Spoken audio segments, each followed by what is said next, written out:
Sean Kouplen, it is such a delight to have you with me today. Oh, thank you. It's my pleasure. And we have a mutual friend in common with Eamon Ross, and so I'm so glad that he connected the two of us. I have so much that I want to explore with you today. So here's where I want to start because you are president and CEO of Regent Bank, which is unapologetically having a purpose about showing God's love to employees, the community and customers. You also are the co founder of a movement called 94X, which we'll have to dig into. And somehow you also simultaneously served a couple years as a Secretary of Commerce for the state of Oklahoma while you were doing, I think, both of these other things, or maybe one of those, but either way. Okay. Yeah. Both, So, both. okay. So, I what, wouldn't recommend that, by the way, what's but that? we'll talk about that. I said I wouldn't necessarily recommend that to your viewers, but we can talk about that. We can talk Right. about that. Okay, so here's where I want to start in terms of your story. I want to know what key things do we need to know about your story, both as an individual as well as organizationally, that led to a purpose of Regent Bank that's publicly stated around God's love, really bringing the love of God to communities, to your customers, to employees. So, what are those key parts of this story that we need to know? Yes, and I'll try to summarize because this could go pretty deep. First of all, you have a great style. Well, You thank have a you. great style. Oh my God, I need to step up my game. No question about it. So, the story of Regent Bank is we should have gone under. So, we bought the bank on April Fool's Day of 2008. I grew up on a farm. I mean, my family, really had nothing. When I was graduating from college, I thought I was going to go be a rancher. My dad told me that they couldn't pay me, so I ended up in the banking business and super blessed. Very early on was a bank president. By the time I was 34, that's when we had the opportunity to buy the bank. So everything is wonderful. And then in the fall of 2008 is when the mortgage I crisis and remember. all the Great Recession hit. And we started losing a lot of money. We started having a lot of loans go bad. By the time we got to February of '09, we should have gone under. Well, the only reason we didn't is a miracle from the Lord. And I'm not going to get into great detail here for time's sake, but let me just give you this picture. I am in church. It's Sunday morning, February the 15th. We end up on the front row because I was the Sunday school teacher and we got out late. The band is singing the song Healer, Yes. okay, the Terry Job song. I believe you're my healer. I believe you're more than enough for me. My situation at the time was the bank was undercapitalized and at risk of being shut down at the end of the quarter. I had called all of my partners, all of my investors, and they said, "We're sorry, we just can't invest any more money with you."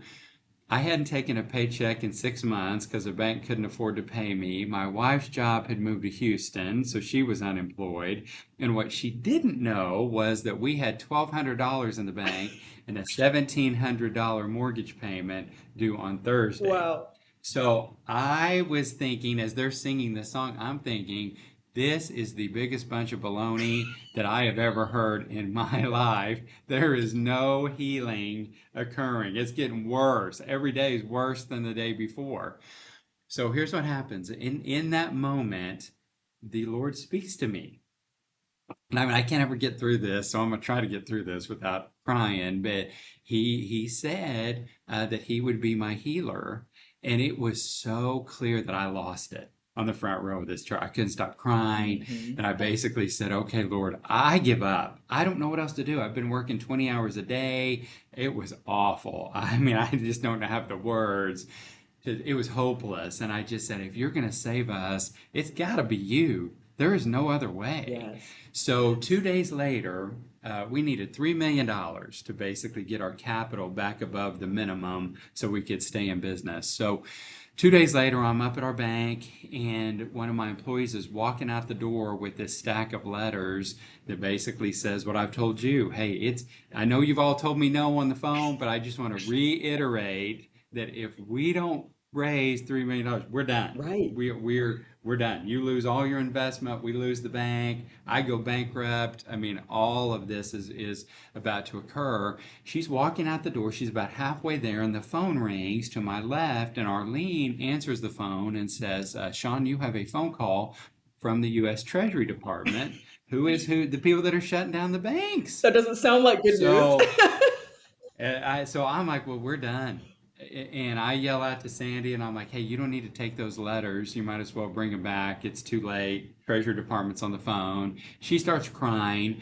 I walk around to my office, pick up the phone, and the lady on the other end says, Mr. Kouplen, this is Lisa Taylor with the U.S. Treasury Department. And I'll never forget, she said, how are you doing today? And I say, well, Lisa, it kind of depends on how this phone call goes. You know, and Right. she just laughed, and I'm like, this is not funny. This is my life. And so she said, well, the reason I'm calling today is you may not be interested in this, but Regent Bank has been chosen for our capital purchase program, and we would like to invest $3 million How much, in your Sean? bank. 3 million, the exact amount, Yes. in 1% interest, 9 years to pay it back, no board seat, no dilution, and very few banks got it, much less the worst bank in the state of Oklahoma. It was an absolute miracle. So to answer your question, in that moment, two things happened. The fear and scarcity that I had been carrying my whole life went away. Mm, I mean, it was literally the equivalent of a miraculous healing, and I've not felt it since. And yes. we've had all kinds of ups and downs. I mean, you know Yes. business. I mean, it's so, but the second thing that happened is I got on my knees in my office and I said, Jesus, this is your bank. Mm, This is your company. You tell me what to do and I will do it. And so that's what led to the purpose statement of, wow. to show God's love to our employees, clients, and communities. It led to our daily devotional. It led to our prayer team. It led to faith and business events. It led to 39 people accepting Jesus in my Oh office, my goodness. 157 answered prayers through our prayer team last year. Crazy miracles. Wow. 300,000 people calling a daily devotional call that started with 6 people in my office. It doesn't even have a name. I mean, hear me. The call doesn't even have a name. We call it the daily devotional, and on a singular call, there will be 200,000 people. That Now, is wild. it's wild. So that 200,000 is people on something that's called daily devotional. no marketing. It's No never been marketing. marketed. It doesn't even, it hadn't have a logo. There's no logo. It's just a call in deal. And people just tell each other about it. Hey, this is really fun. You ought to call in. It's easy. And so I mean, I don't know. So that's kind of Wow. what So that started that all this. that supernatural moment led to the birth of a whole lot for you. Yes. So there were so many layers to what that even meant. So that led to so you're like, Jesus, I surrender this business to you. Whatever you want to do, we'll do it. And that led to, you talked about just kind of a series of things that kind of spun out of that. Now, Yes. let's tie in the thread now of 94X. So first let's give people why it's 94. Because people are like, well, why is it 94X? So let's Yeah. Yeah. let's let's Yeah. share that part first, and then I want to talk a little bit more about that. That was a real branding faux pas for us because everybody's like, What is It makes 94X?" you And ask I the question. It does, but it's 160 divided by 1.7. This is literally a vision I had on a plane going from Tulsa to Dallas. It's only a 45-minute flight, but on the flight, I'm telling you, the Lord gave me these two numbers. 160 is the number of hours our employees work for us in a month, and 1.7 is the number of hours they go to church on average. And what he showed me was that I had these employees in my care 94 times more than even the ones that went to church. Yes. And so he had put me in this role of, owning, running the bank and other companies and all the stuff that he's done in my life was so that I would bring him in. It wasn't so that I would make a bunch of money and make our shareholders happy and have titles and all that jazz. It was so that I would bring him into my company. Yes. And so that is why it's so, when you do it, it's so magical. And so I just feel this burden, as we were talking about earlier, to help people do that. Yes. It's almost like, and it's scary. It's scary. It's scary when you first do it, but we coach them up on how to do it in a way that it's not weird. It's not. So Or that's all illegal. 94X at 94X or Right. legal. And so we are just a resource for Christian business leaders that want to bring their faith into their business. Yes. That's all we are. We're not C12. We're not convene. We're not trying to do roundtables, leadership development. We're not all that. Yes. We are just, that's why we're designed. So I it's love been this. so fun. No, it's funny though. You had said when I told you to describe 94 Action, you're like, yeah, I probably like worse branding. And then you tell a God story about an equation that the Lord gave you that led to the 94X. So that tells me that you actually have supernatural branding. And so I'm just expecting God to do just a bunch of amazing, miraculous things through this as well, just Amen. like he did with the daily devotional with no name, with hundreds of thousands of people on it. Right. So, okay, so Yeah. 94X started how long ago now, Sean? So we wrote the book about 3 years ago, Okay. and initially, so I have a very good friend that I've written 3 or 4 books with. I guess this will be our fourth book together, and we did it together. He is just a wonderful individual, and so we thought that was it. So my thought was, okay, let's write a book, and then we'll really promote that, and we'll just get people to read the book, and that will give them the impetus to move forward. But it just, as we've come in contact with so many leaders, they just wanted so much more, Yes. and so it just has led to, the summit. We have a national summit here in October, Faith and Work Summit. We have roundtables, not for leadership, but to talk about the principles of how to bring your faith into your business. We Yes. have 94X University online. We have our starting chapters that will be like Rotary, but designed to teach people to bring their faith into their business, all Yes. about faith at work. I mean, it has just taken on kind of this whole life of its own, and we're just trying to be obedient. Yes. We're just saying, okay, Lord, you just tell us what to do. I know the vision is that 100,000 companies will be impacted I love by it. this. The vision was very clear. It's what was given to me, so I know that's going to happen. Yes. We're just basically saying, Lord, you tell us how to execute on this. So Yeah, I love it's that. been pretty I amazing. love that. So let's actually give a taste for the business person who's listening right now. And it's like, that's a really great purpose, Sean. That sounds great. And this idea of bringing God's love in business, that sounds interesting. How do I operationalize that? I mean, let's give a taste for them. Like, give a couple I would examples or love paint a to. picture so that people can get a sense of this. I would love to. So let's go through the chronology of the daily devotional, Yes. okay? Because this is a perfect example of how, if I can do this, anybody can do this. So I'm in church, I'm listening to the pastor, and I get this super clear, you need to do a daily devotional for your team. That's what I thought it was. I thought it was just for my employees. Yes. And I said, God, you can't do that anymore. That's illegal. I said,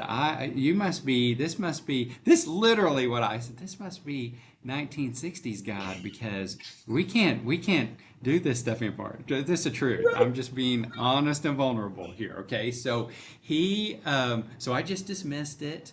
And then it's just like, man, I'm driving in the car, do the devotional. I'm eating, do the devotional. It's like it's following me everywhere I go. Like, God is not going to let me off the hook on this deal.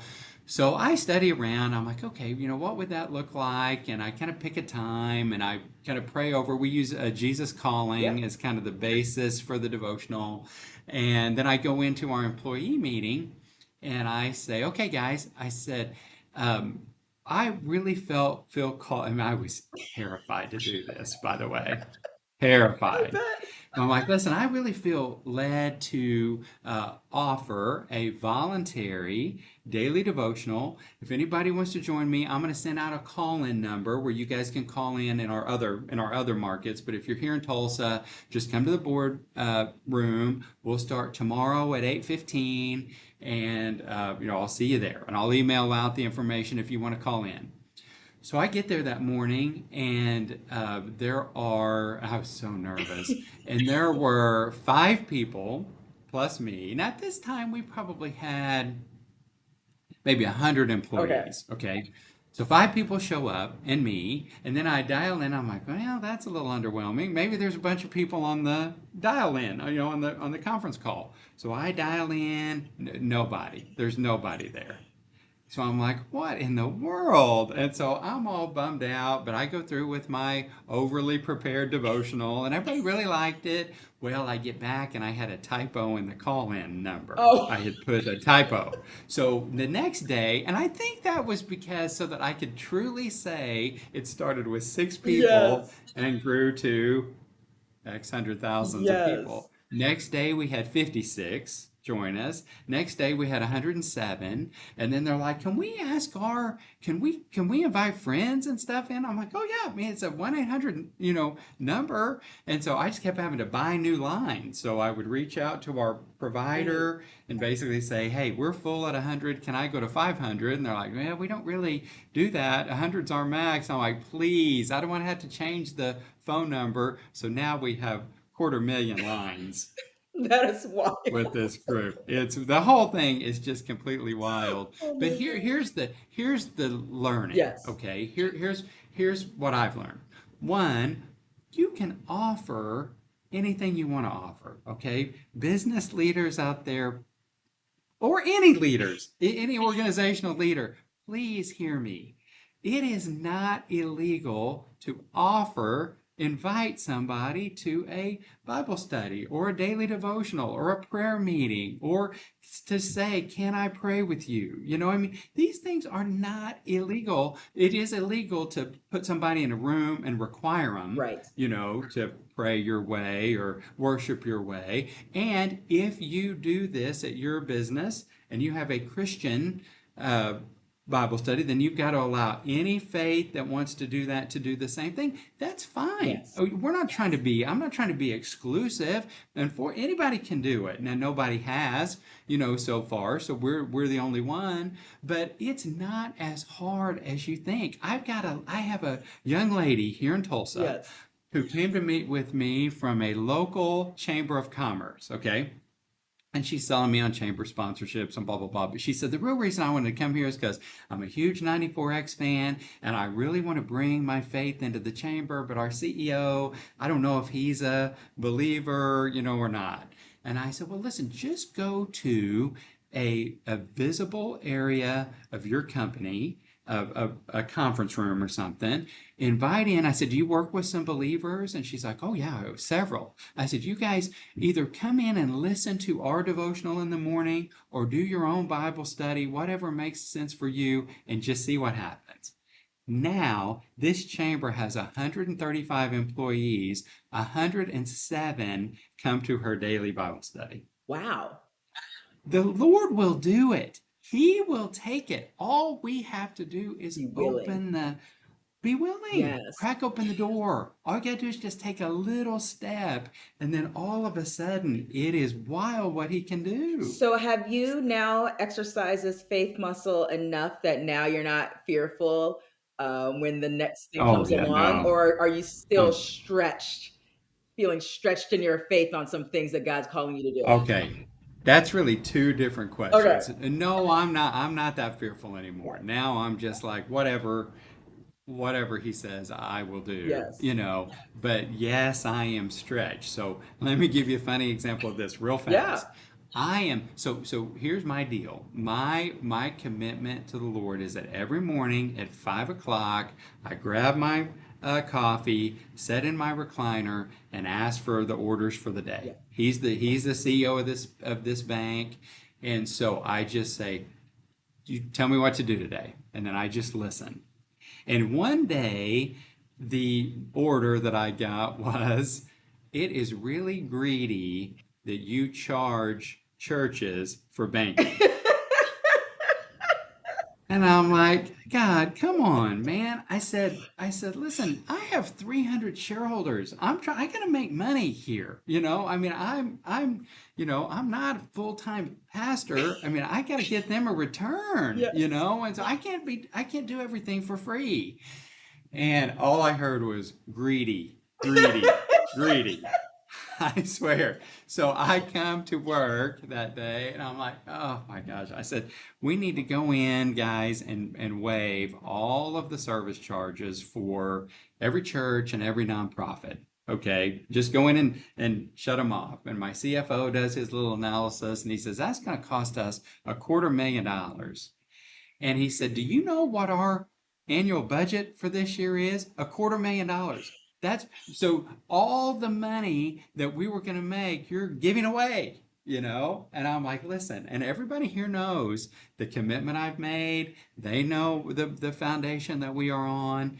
And so I said, we're going to do it. I said, we're going to do it. Well, as you can imagine, that has turned into hundreds of millions of Yes, dollars that's of seed of business generosity. with, yes, out of from I mean, it has blessed us financially way beyond what those little fees would have Okay, done. Sean. So, Okay. but they're scary stuff. I'm just telling you. Okay, That's the so tip of the now I want to iceberg. take that another layer though, Sean. So that was the fear that you had to work through for yourself, as a leader. Now I'm thinking also about the fact I actually have someone in my head right now who Okay. is struggling with how do I help my team? Because when I'm coming, like the Lord will give me something that's just like, this doesn't seem to really make sense on paper, but I am committed. Jesus is the CEO of this business. What have been some of the keys for you to have the type of culture with your leadership team, especially the ones who are like the counting the numbers, all of those that Yeah, help yeah. you to not have a ton of tension and dissent in the ranks as you're doing some things that are kingdom over everything. Yeah, that's a fantastic question. Nobody's ever asked me that I love it question. when I That's a ask a great question that someone hasn't question. had asked before. What I do is I turn it over to the Lord. So that purpose statement that you read at the very beginning to show God's love to our employees, clients, and communities, that was a perfect example of that. Okay, I felt like it was very clear to me that we need, because our old purpose statement was, be the best bank and blah blah blah, good customer service, good returns, all that stuff that nobody really cares about. And so I was like, why do we really exist? So one morning, and same thing in prayer time, it was like you should have a purpose statement that is about me. You should have a purpose statement that's about me. So I'm like, oh gosh, that's weird. I'm like, oh, I don't know if I can pull that off. So I basically presented it to our executive team. I didn't dictate it. I basically just presented it to the executive team and said, guys, this is what and ladies, this is what I am feeling that we are supposed to do. Change our purpose statement to this. And it felt radical at the time. I mean, radical. Yes. Now it feels so normal. All the stuff that feels so radical now just feels like totally normal. And so I just said, hey, let's just think about this. Please pray about this. And then let's get back together next week and decide if this is something that you're comfortable with. So I just said, Lord, it's up to you. You're going to have to be the one to convince these people to vote with me because I'm not going to do it Right. if it's not a unanimous vote. And it ended up being a unanimous vote. Wow. So that's really how I roll is I'm not really now there are things like the prayer team. Okay, the prayer team, I'm up early. Hey, I really think you need to give your employees a opportunity to pray. It shouldn't just be you. You have people that want to pray. That's what I was feeling Right. here. I thought I was hearing. And so that one I just came in. Second, I sat down here at my desk. I just sent out a crazy bank-wide email to everybody and just said, hey guys, I really feel led that we should have a prayer team. So if you like to pray for others, if this is something that you enjoy doing, please let me know. And I was like, I hit send. I hit send. I'm like, oh my gosh, they're gonna think I'm absolutely crazy. And about 65 people replied back and was like, I would love to do that. I would love to do that. So you just got it. It's like you're just jumping off of a cliff without a parachute, and hoping that it will open, but you just got to kind of go all in my opinion. Now it's like I can hear somebody right now saying, Sean's in Oklahoma. I think Oklahoma is kind of known as kind of a Bible Belt Uh, type of place. And this sounds really convenient that this works for him in Oklahoma. I can hear someone in California, someone in Oregon, someone in New York, and a whole lot of states saying that sounds real cute, Sean. So I want you to share a testimony of someone who that's in the 94X movement, someone that you know their story that is not in a state that is known as a Bible Belt place, so that we can encourage someone who doesn't feel like the environment around them would be conducive to this, for them to have some courage in this too. I can give you 50. I can give you 50 examples because we have 94X members in every I know you state, do. That's why I asked. yeah, and most of them have amazing stories just like mine. Let me give you two. I'll give you two quick ones that come to mind. The first one, I was speaking at an event in Florida. It's been probably about a month ago. Okay, and this man, I was finished, and you know how everybody feels obligated to come up and tell you you're the greatest speaker they've ever heard, all that stuff. And so I'm like, thank you, thank you, thank you. And then there's this guy who is bawling, crying. Okay.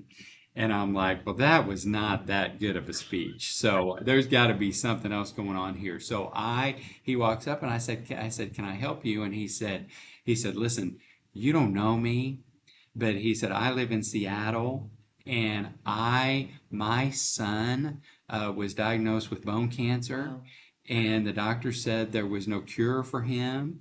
And the nanny that was helping us at our house had gone to Oral Roberts University in Tulsa. And she told me, hey, you need to send this request into the Regent Bank prayer team. And Wow. he's like, what, the Regent Bank prayer team? And she was like, yeah. He said, this girl had heard that we get a lot of miracles Wow. out of our prayer team, and we do. And so he said, I did, and I remember praying for this. So we may get 50 or 60 prayer requests a Oh my day goodness. from people, but this one in particular, I just remember it. And he said 2.5 weeks later, he went back in, and the doctor said there is no Praise God. cancer, is Amen. gone. And so this guy said, I had always been scared to bring my faith into my business because it's Seattle, and it's not necessarily the most conducive. He said, forget it. I'm going all in. So he said, I'm going to do a devotional just like you did and blah, blah, blah. And he has done it and he is killing I it love today. it. We have a banker that's kind of a sister bank with us through a particular relationship. Same thing. I had gone up to visit with their executive team, and I just kind of laid out the way that we do things here, and I could tell they're like, oh, that is that is really weird. And I said, guys, all you're doing is offering. I Yes. said, it's no different than, come with me to check out this movie or come, I watched this awesome Netflix show you ought to check out. All you're doing is saying, hey, I'm going to start this tiny a Bible study works really well. Yes. There's a lot of ways you can do this, but a Bible study works really well. Do it during lunch or before or after work so people don't feel like you're taken away from work, and just invite some people. Yes. Just invite some people. That's all it is. And I'm telling you, I've never heard. Now some get real big, some stay Right. smaller. It's at that point in time, that's God's That's right. responsibility. That's right. You take the step in That's my faith and deal. obedience and let God be the God of I the can outcomes on that thing. 100%, Yeah, I love 100%. that. Okay, I'm gonna switch gears on you a little bit, Sean. Okay. All right, so I saw in your bio, and actually I had learned this from our mutual friend, that you served. So you were you were operating as a CEO and president of Regent's Bank. And then I believe it was a friend of yours, Governor Stitt of Oklahoma. Then you ended up taking a position in government and service with him as a secretary of commerce And workforce and development. workforce development. Secretary of Commerce, yes, Okay, yes. now as far as I know, you didn't have a political background of any sorts. Is that correct? None. Okay, in fact, neither Zero. did Governor Stitt, right? No, he had This is less than me. I had more than right. him. Yeah, Okay, yeah, he so had this is zero. I'm a kingdom over everything person, and I know in some spaces, kingdom over the thing is more complicated than others, right? We've been talking about kingdom over business, kingdom over profits and business, and all of those things. I need to know how you functioned in government with a kingdom lens and the work that you were doing. I want to know like some of the challenges, what lessons you learned, anything that you could share publicly, lessons learned, and just kind of your heart for even the collaboration, cross-sector collaboration of business, the local church or nonprofits, and government. I just would love your thoughts and experiences around Yeah, yeah. Yeah, this one's much harder. that. So I I'm was a leaning lot in. more comfortable, much more comfortable till this part of the interview. So, okay, first of all, this is probably an area where it was a benefit to be in Oklahoma. Okay, I will admit. I think on the business front, it's a private business. We're adults. Everybody can make the decision for themselves. It's all good. But as we all know, in government, man, people can be pretty Yeah, vicious, and it can get pretty divisive. Um, Governor Stitt is an unabashed believer.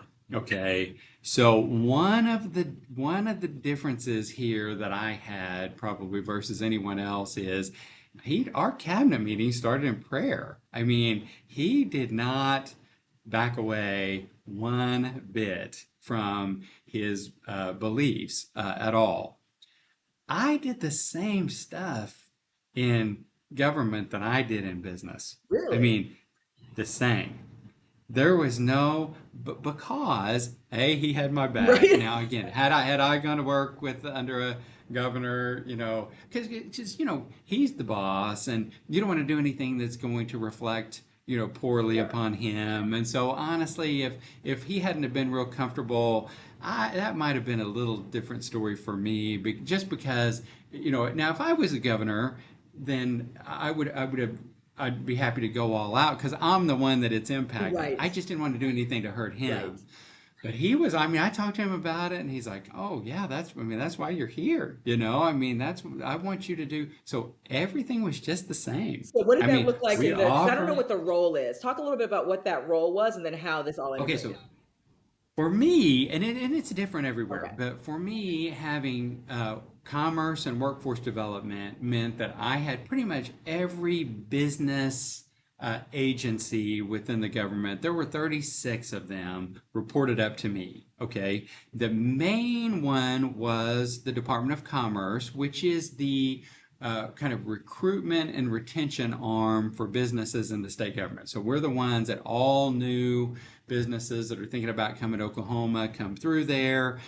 We got into a wild recruitment battle for Tesla. Oh yeah. So now this one was really interesting because I had three different meetings with Elon. He was very curious about my faith. I mean, they had already kind of scoped out that I was a big kingdom Yeah. guy, and I don't at the time I don't think he was, and so he was just trying to understand all that. So we had some wild That's conversations fun. about that.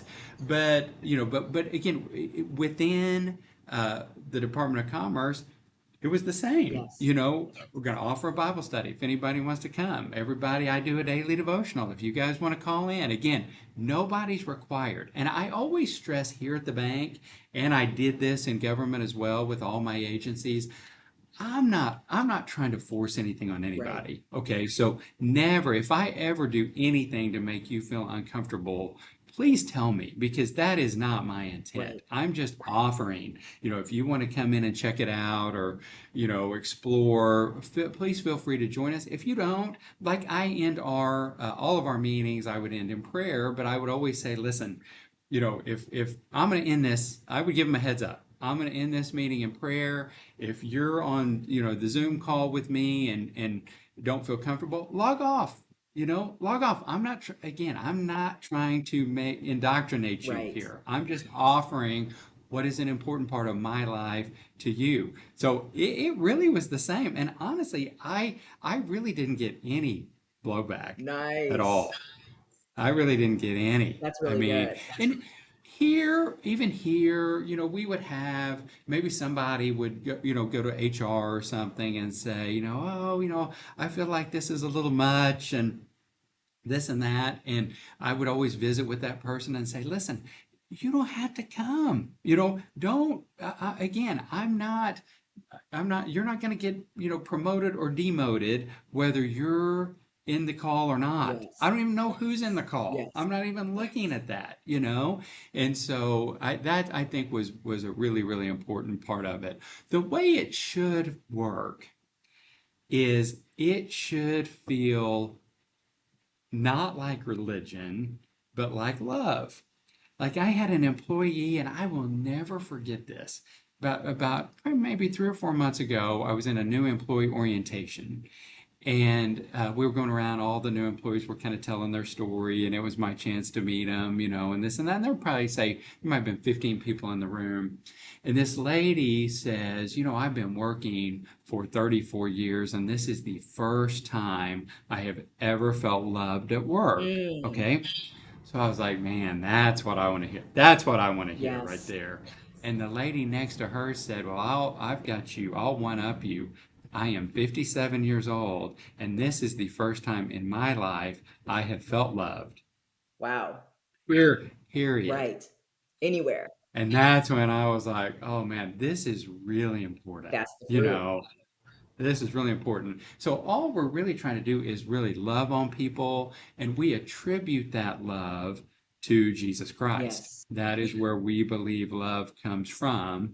And so that's how it hopefully feels. Yeah, I love that. So, for those who are saying, okay, so I'm hearing a lot about devotionals and Bible studies, is what are some other ways that I could bring God's love? What are some of your Oh, thoughts to share around that you're seeing people do and seeing fruitfulness in?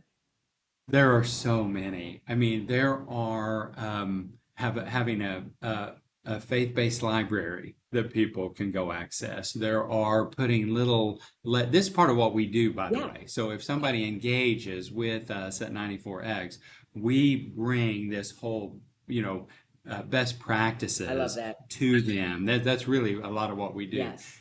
Folks that'll put little notes in their packages that they send out. The whole can I pray with Yeah. you? With you being the key here, not can I pray for you or I'll pray for you or whatever, but in the moment, Yes. the conversions that have happened in my office have all come from somebody coming in because they were struggling with something, and I'm essentially the company pastor, Yes. and Right. so they don't have a church, they don't have a pastor, they don't have anybody to talk to. So Yes. Sean, I'm really struggling with blah blah blah. My marriage is struggling. I don't know what to do about my kids, this and that. And so we'll kind of go through and I would just say, can I pray with you about it? And they'll go, oh, yeah. I mean, nobody's ever turned me No one's down. ever told you Ever. no, no, thank you. Never. Wow. Never, never. And I mean, I'm on planes. I'm in DC. I'm doing this everywhere. Yeah. This is just kind of part of what it's just natural for Yes. me. So, man, I'm really having trouble. My mom is in a nursing home. Can I pray with you about that? Yes. Can I pray with you about that? And so, what inevitably will happen is we pray together, and then they go, okay, I got to understand. You got to tell me more about this this Jesus dude, and what is all this, you Wow. know? And that is what leads to the. So I mean, it's anything you can think of. One company has a pastor. Many do their own Right. devotionals. Okay, even separate from ours. One has a local pastor come in before work and invites people in for a church service. I mean, it's wherever your imagine. And I always tell people that's up to you and God. You Yes. know, we're not trying Be to prescriptive. um, exactly be Yeah. prescriptive. You do what He leads you to do. A lot of it's around our giftings. I like to teach. It's something I enjoy. I'm very comfortable with evangelism. So the devotional is very Yes. easy and natural for me, Yes. to do. Some people love to get in the Word. Some people love to pray. It's just whatever, however the Lord has made you. Yes. I love that. I love that. It's connected to your divine design, your gifting, and how the Lord's leading you. Pull them all together, 100%. you get heaven's blueprint for how this gets expressed in your particular Yes. business. I Yes. love that. So good. Okay, I have one other question around. I want to go back to the government thing for a second because I don't exactly know kind of what the day to day in that role looked like. I'm curious to know whether you ever were placed in a position where maybe like the way something is done isn't in line with the ways of the king, and then you're having to figure out, like, I'm dealing with a lot of different people and I'm having to bring a kingdom lens without being overly Jesus-y about it, perhaps, but to bring a kingdom way of doing or being around something in kind of the structure of the policy or whatever in the work that you're doing.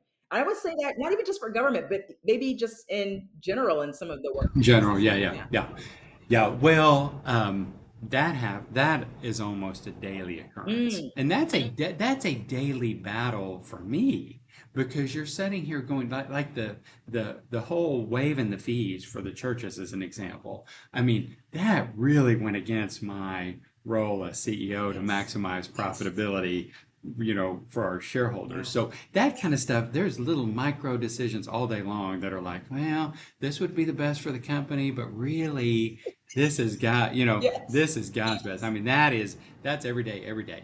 In the government role, I'll give you a super good example. And so, and before I do, so the role was overseeing all of these agencies and figuring out the marketing plan to help get businesses to relocate Got it. to Oklahoma. Okay, and along the way, meeting with all the big business prospects that we felt like were coming. You know, having dignitaries come in and meet Doing the dog and pony visit the shows. state. Yeah, I mean, it was really a sales and Yes. marketing role. Is really what it was, and then you're kind of overseeing the agencies in that role. So let's go back to this Elon Tesla Yes. deal. Okay, when we are trying to get them to come to Tulsa, and it was during COVID, so there wasn't a lot going on. So we got crazy PR. I mean, it was like we're all over the world on. Channels that I would just watch, and I can't believe now, I'm being interviewed on this particular channel. Well, there was a lot of pressure to land them and bring them here. It would have changed the game Yeah. for the state from a jobs Right. perspective and an image perspective. It really would have put us on the map. Well, late in the game, we are having Zoom calls with us and their executives, and it's pretty clear that the fact that Oklahoma is a real conservative state is a negative. Right. Okay, I mean you can just tell they're not real comfortable with that. Austin obviously is more liberal, and they just felt more comfortable in that environment coming from the West Coast. So there was all kinds of pressure and motivation to try to paint us and me as something that we're not. It would Mm, have been in the benefit of the state for me to kind of push that aside, and that is clearly, I mean, not what the Lord intended. right. I mean, I prayed about it, and it was like, he gave me 5,000 scriptures about being bold. And, I'm like, okay, all right, I got it. And so we were true to Yeah. it. And I'm not saying this is why, but they did go to Yeah. Austin.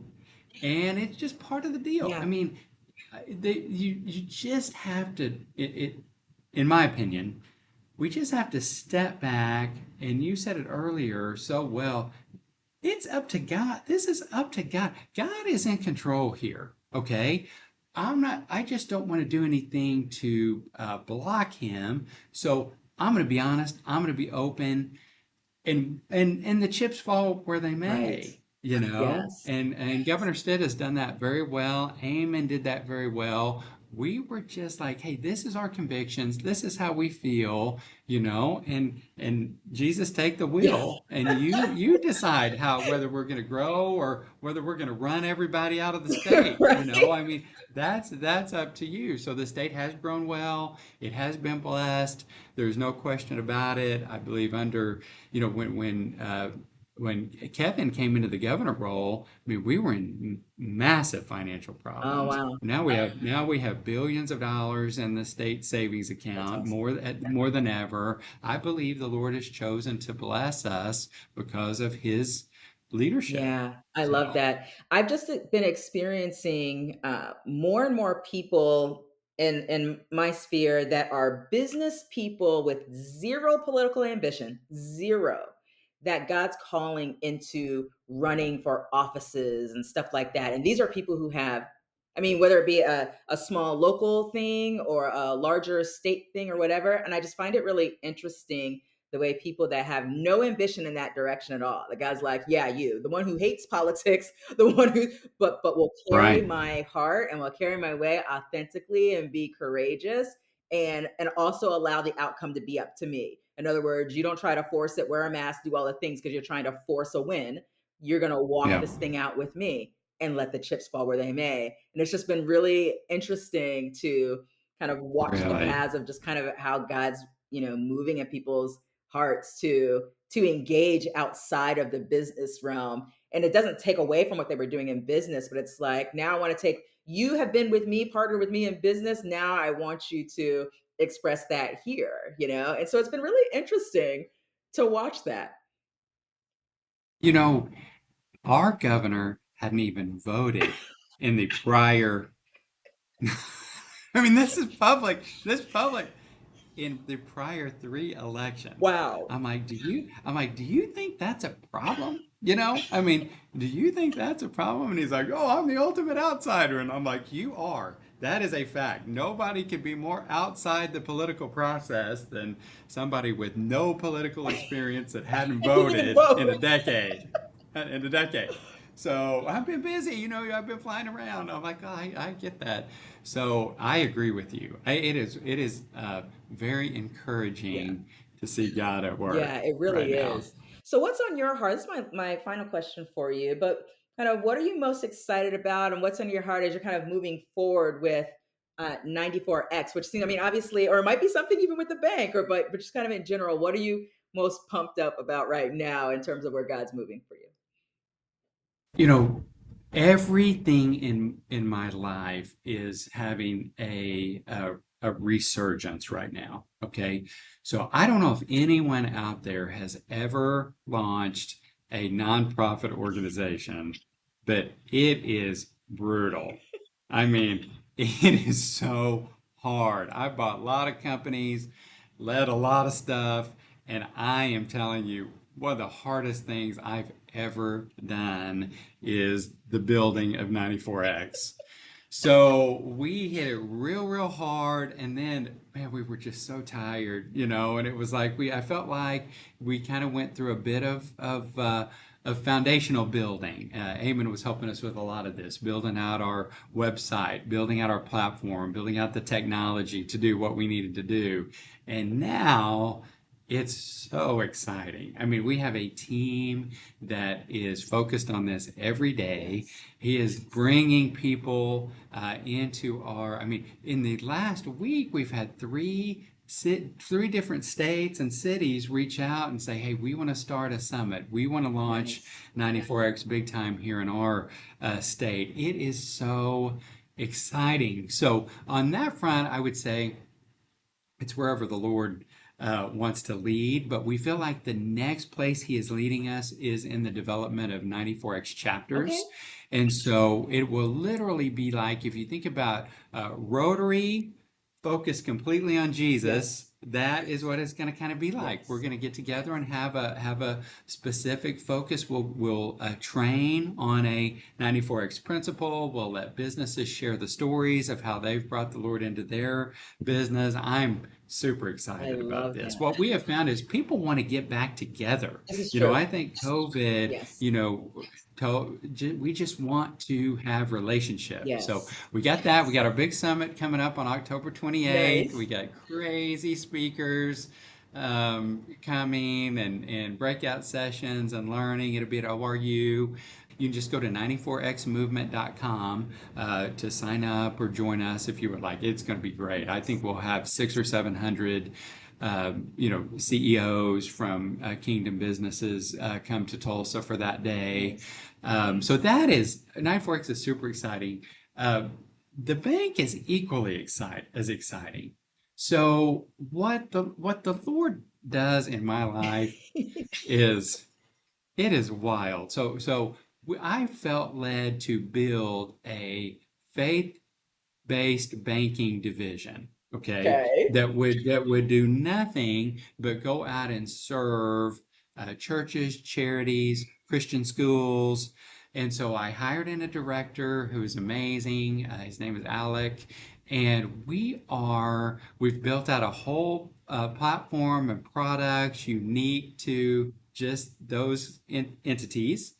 And we have been having so much fun going all over to Christian universities, mega churches, very large charities, and just talking with them about how we can partner. And it's both ways. I Yes. mean, we're jumping in and helping them, from a, a sponsoring, Right. perspective and kind of getting them some capital.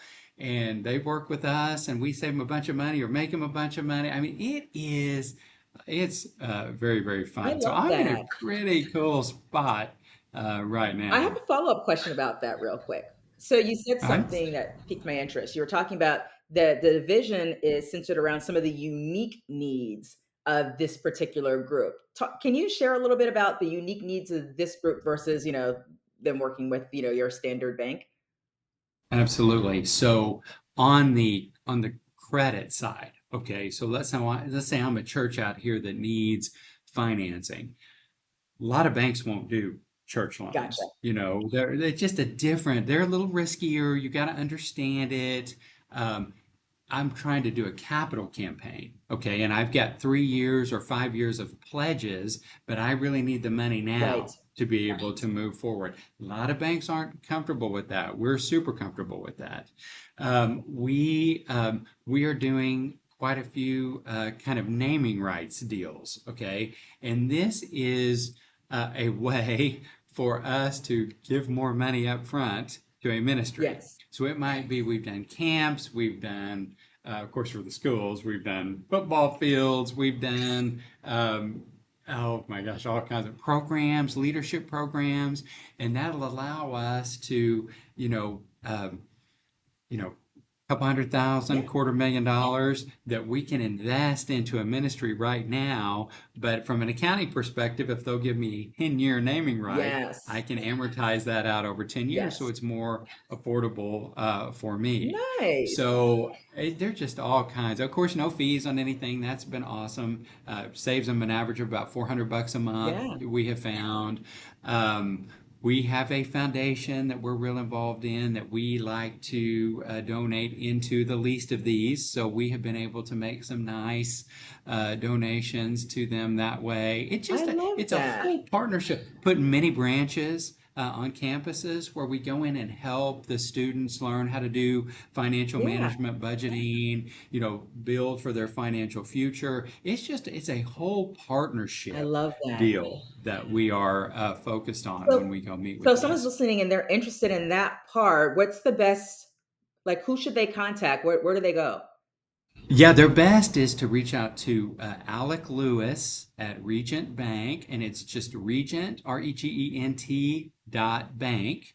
And they can find Alec on the website, or it's just A Lewis at Regent dot Okay, bank. cool. They can reach out to him. They can also, obviously, I'm Sean Kouplen, I'm the CEO. I think I'm the only one named Sean here. So you can also call Regent Bank and ask for Sean or the CEO, and you can get through to me. It's not, They could call Regent Bank and ask for Sean, the CEO. yeah, oh yeah. Oh yeah. I'm You guys heard it.